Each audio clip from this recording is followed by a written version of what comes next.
কি যাবা? না, আমারও তো স্বপ্নে আপনার সাথে ঘুরতে যাওয়ার। একদিন ঠিকই যাবা। এই নাও কি এটা? Love letter. সুমিও তো সস্তা না। ভাই তোমার চিঠি ছিঁড়ে ফেল দিলো। আমি যে আর কি কি ছিড়বো এইবারও হাড়ে হাড়ে টের পাবে আমি কি জিনিস। কখন আসবে চাচি?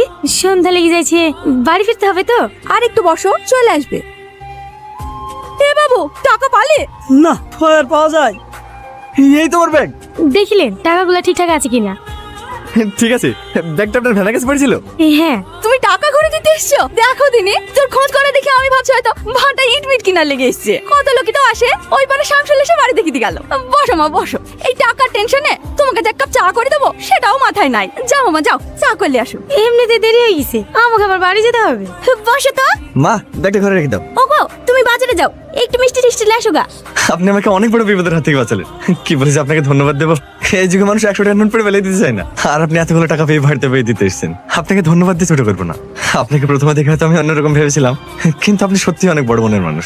দেখেন, এগুলো তো আমার পরিশ্রমের টাকা না, এগুলো আপনার মেহনতের টাকা। আমি কেন?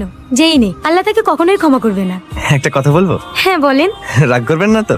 বলেন। আপনি যেমন সুন্দর, আপনার চিন্তাধারাও আপনার মতোই সুন্দর। তোমার বাড়ি কোথায় মা?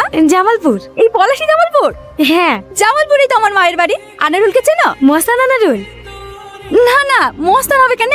চোখের সামনে অন্যায় দেখলে প্রতিবাদ করে। হ্যাঁ, ওদেরকেই মস্তান বলে। অন্যায় করলে পুলিশের শাস্তি দেবে। তোমার ভাই পুলিশ নাকি? আপনার ভাই হয়? হ্যাঁ, তোমার আপুর নাম কি? খোকন বিশ্বাস। খোকনের মেয়ে তুমি? তোমার হয়ে গেছো? সেই ছোট দেখতে দেখেছি। তোমার আব্বার ডাক্তারে পা ভেঙেছিল না? ভালো হয়ে গেছে?